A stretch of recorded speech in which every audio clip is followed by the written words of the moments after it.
থেকে অপবিত্র থাকার কারণে বেশিরভাগ কবরের আযাব হয়। পেশাব করার পর যদি পেশাব গায়ে বা জামা কাপড়ে লাগে, এরকম লাগছে এরকম সন্দেহ হয়, তাহলে কি এরপরের ইবাদত গুলো জায়েজ হবে? দেখেন, পেশাব করার পর সুইয়ের আগায় যে পরিমাণ পানি থাকে, সুই আছে না, সুইয়ের মাথায় যেরকম পানি থাকে ওইরকম ছোট ছোট ছিটা আসে না কিছু, এগুলো যদি আসে 2-4-5টা বা এরকম ছিটা যদি আসে আপনার কাপড়ের শরীরে, নাপাক হবে না।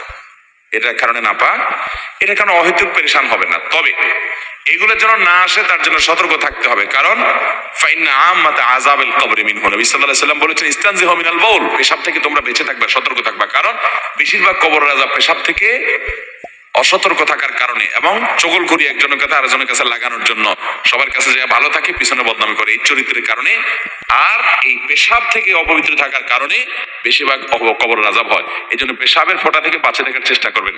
দাঁড়ায় যদি সরসর করে পেশাব করে দেন তাহলে ছিটা বেশি আসবে, এই জন্য বসে বসে করবেন এবং উপযুক্ত জায়গায় করবেন। তারপরও যদি ছিটা চলে আসে, ওই যে সুইয়ের আগার পরিমাণ এরকম ছিটা আসলো 2-4-6টা, এতে কি হবে না, নাপাক হবে।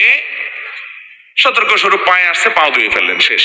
আর কাপড় লাগলে কাপড় নাপাক হবে না এত অল্প পেশাব লাগলে, কারণ এটা থেকে একেবারে এরকম সুতা পরিমাণ, সুই পরিমাণও লাগবে না, এটা থেকে বাঁচা সম্ভব না, যার কারণে এটুকু মাফ। শুধু সেটা নয়, অনেক সময় দেখবেন টয়লেটে বসলে মাছি আসে, মাছি যে একবার ওই নাপাক জায়গায় বসে আবার আপনার শরীরে এসে বসে, এর কারণে শরীর বা কাপড় নাপাক হবে, কারণ ওই মাছির গায়ে বা তার পায়ে এত কম নাপাক লাগে যে ওইটা কোনো কাউন্ট করে গণনা করা কঠিন, যার কারণে সেটা মাফ, এটা লাগলে অসুবিধা হবে না। এর বাইরে যদি মনে করেন পেশাব অনেক বেশি লেগে গেছে, একেবারে 1-1.5 পরিমাণ আরো বেশি লেগে গেছে, এরকম নিশ্চিত হন, তাহলে তো নাপাক হবে। তাহলে যে জায়গা নাপাক আছে ওই জায়গা ধুয়ে ফেললে আপনি নামাজ পড়তে পারবেন। আবার অনেকের আছে লাগে নাই কিন্তু তার সন্দেহ হয়েছে, যেমন প্রশ্ন যিনি করছেন উনি, অনেকের আছে এটাকে বলা হয় সূচিবায়ুর রোগী, আছে না এই রোগ, যে লাগছে মনে হয়, এই মনে হয় দিয়া নাপাক হবে না, এই মনে হয় কোনো বেল নাই, এটার পাত্তা দেওয়া যাবে না।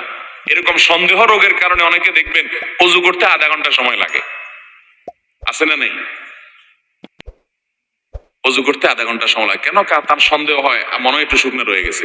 হাদিসে আসছে 3 বার ধুইতে, সে 30 বার ধোয়ার পরও তার সন্দেহ থাকে আরো, এটা সন্দেহের রোগী, এই সন্দেহকে পাত্তা দেওয়া যাবে।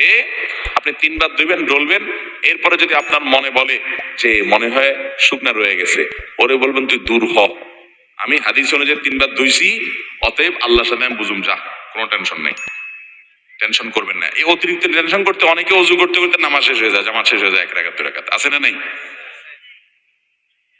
মুখে নিয়ত, এটা তো পড়া কোন নির্দেশ করা না দিছে নাই। আমি একবার এক ব্যক্তিকে দেখলাম নামাজের পাশে দাঁড়াইছে জামাতে, আমার পাশে আইসা সে নাওয়াইতুয়ান পড়তে পড়তে এই অর্ধেক পড়ে আবার শুরু থেকে পড়ে, হয় নাই মনে হয় আবার পড়ে, এসব করতে করতে ইমাম বেচারা রুকুতে যায়, রুকুতে কুইটা দাঁড়ায় হয়ে গেছে, আর সে নাওয়াইতুর মধ্যে পড়ে রয়েছে, যেটা পড়ারই কোনো নির্দেশ ইসলামে নাই।